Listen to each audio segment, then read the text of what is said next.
নাই come in sir? Yes come in. Sir আমি কি বসতে পারি? ইয়েস বসো।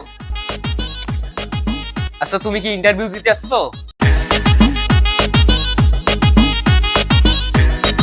জি স্যার। আচ্ছা তোমার ফার্স্ট কোশ্চেন, এশিয়ার মধ্যে শ্রেষ্ঠ কবি কে?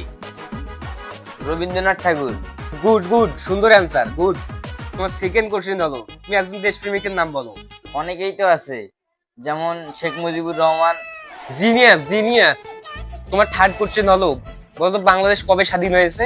হওয়ার কথা ছিল তো 1948 সালে, কিন্তু 1971 সালে 16ই ডিসেম্বরে দেশ স্বাধীন হয়েছে। জিনিয়াস। তোমার লাস্ট কোশ্চেন, বলো তো আকাশে কয়টা তারা আছে?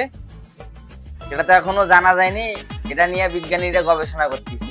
সুন্দর সুন্দর, তুমি এখন আসতে পারো। আসসালামু আলাইকুম, এখন আমি আসতে পারি?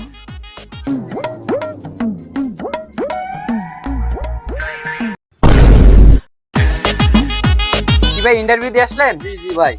আচ্ছা কি কি প্রশ্ন করেছে?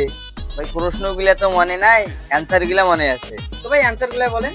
প্রথম হলো রবীন্দ্রনাথ ঠাকুর, আর দ্বিতীয় হলো শেখ মুজিবুর রহমান। কি ভাই এই দুইটাই?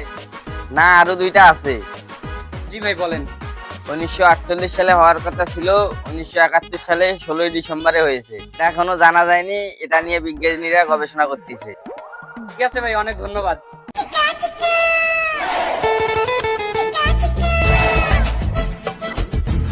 মে I come in sir? Yes come in. Sir বসতে পারি? Yes sit down. আচ্ছা তোমার নাম কি? রবীন্দ্রনাথ ঠাকুর। আচ্ছা তোমার বাবার নাম কি? শেখ মুজিবুর রহমান। তো তোমার জন্ম হয়েছে কবে?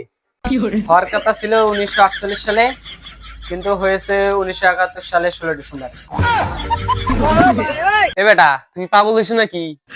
এটা এখনো জানা যায়নি, কিন্তু বিজ্ঞানীরা এটা নিয়ে গবেষণা করতেছে।